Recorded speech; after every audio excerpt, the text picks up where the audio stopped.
Selamat pagi teman-teman mahasiswa. Pada sesi kali ini saya akan memberikan mini kuliah MT 6048 pemodelan multiskala material komposit dengan topik sifat mekanik material komposit. Ini merupakan mini tugas dari media pembelajaran di mana saya berkewajiban untuk membuat video singkat bagian dari pelatihan pekerti. Jadi saya ambil topik ini karena ini merupakan topik dasar di kuliah multiskala material komposit.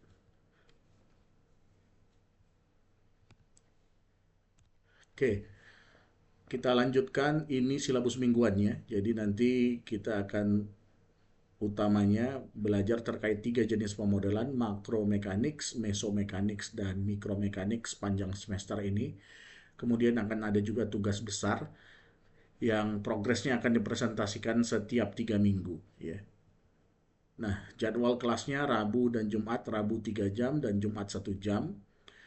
Yang dievaluasi ada 5 hal, PR, kuis, UTS, UAS, proyek akhir, dengan persentase sebagai berikut. Kehadiran di kelas sifatnya wajib, ya.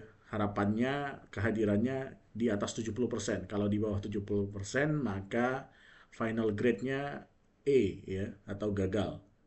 Setiap sesi tatap muka nanti 150 menit, ya. Di dalamnya akan ada teori plus collaborative learning, ya, bekerja bersama, mengerjakan tugas dan kuis.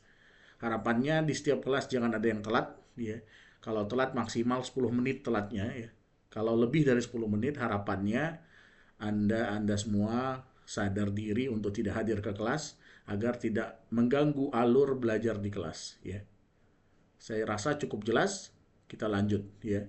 Jadi ini capaian pembelajaran mata kuliah pemodelan multiskala material komposit ada 6, silahkan dibaca sendiri. Nah, hari ini kita akan fokus pada CPMK yang pertama.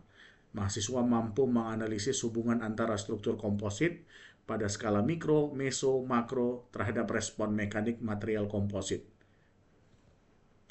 Nah, tujuan pembelajaran kita kali ini itu untuk menjelaskan konsep dasar material komposit sebagai gabungan matriks dan serat penguat, membedakan 3 sifat mekanik utama material, stiffness, strength, dan toughness, kemudian menginterpretasi kurva tegangan-regangan untuk mengenali kekakuan, kekuatan maksimum, dan kemampuan penyerapan energi.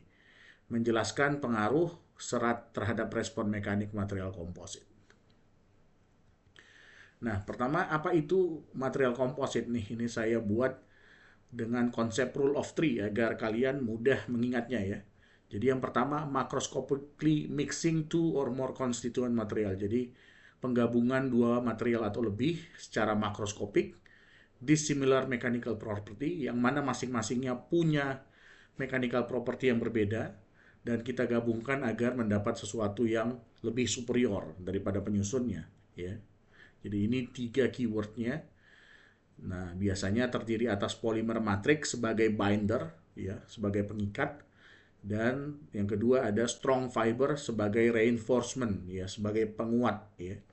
Nah, ketika mereka digabungkan maka akan menghasilkan sebuah material baru yang disebut komposit yang biasanya memiliki kekuatan dan kekakuan yang tinggi, yang biasanya digunakan di banyak part di otomotif, transportasi seperti kereta api maupun pesawat terbang utamanya, ya. Nah, sekarang yang kita pelajari adalah sifat dari material komposit itu sendiri, ya. Jadi kalau kita ngomongin sifat material, biasanya ada 3 hal: seberapa kuat, seberapa kaku, dan seberapa tangguh, how tough, gitu, ya.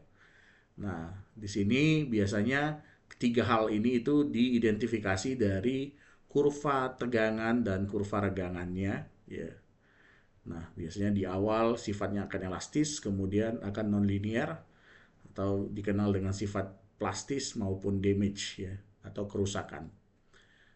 Nah, di sini wilayah awal ini slope-nya atau kemiringannya itu memberitahu kita seberapa keras atau seberapa kaku material itu akan berdeformasi. Kemudian ada max strength, itu memberitahu seberapa besar beban yang bisa ditahan material tersebut sebelum patah. Dan yang ketiga itu adalah area di bawah kurva ini yang menunjukkan fracture toughness GC, yaitu seberapa banyak energi yang mampu ditahan material sebelum material itu putus, ya. Nah, menariknya di material komposit, komposit itu biasanya terdiri dari serat-serat. Ya, jadi kalau kita setting dulu ya, arah satu itu biasanya arah serat, arah dua arah tegak lurus serat, arah tiga itu arah tegak lurus tapi yang keluar bidang, ya. Nah, kalau seperti ini bebannya beban arah satu atau dikenal dengan sigma 1. Arah seperti ini arah pembebanan arah 2, dan yang seperti ini pembebanan arah 6, atau kadang beberapa buku menyebutnya sigma 12, ya, atau beban geser. Nah, karena komposit tersusun dari serat-serat panjang, kaku, dan kuat, maka kekuatan kekakuan komposit atau sifat lainnya pun akan bergantung pada arah beban, ya, apakah searah atau arah tegak lurus atau tidak, ya. Maka karena di arah serat itu ada kekakuan yang tinggi, ada kekuatan yang tinggi, tapi di arah tegak lurusnya sangat rendah kekakuannya, sangat rendah juga kekuatannya. Nah, jadi kalau kita summary kembali, ya, sifat komposit itu, ya, kalau kita ingat tadi ada 3 sifat material: stiffness, strength, dan fracture toughness. Nah, sekarang stiffness-nya ada 3, strength-nya juga ada 3, fracture toughness-nya ada 3, ya. Kenapa? Karena untuk tiap arah, stiffness, strength, dan fracture toughness-nya beda-beda. Jadi ada E1, ada E2, ada E3, ya. Dalam beberapa kasus E1-nya sangat tinggi, E2 dan E3-nya cukup rendah, dan biasanya karena E2 dan E3 sama-sama tegak lurus, banyak literatur itu mengasumsikan E2-nya sama dengan E3. Nah, termasuk strength-nya, sigma 1 max-nya biasanya sangat tinggi, sigma 2 max dan sigma 3 max itu biasanya cukup rendah, ya, dan biasanya diasumsikan sama kalau tidak ada hasil ujinya, ya. Kemudian yang terakhir adalah fracture toughness, ya, kemampuan untuk menyerap energi.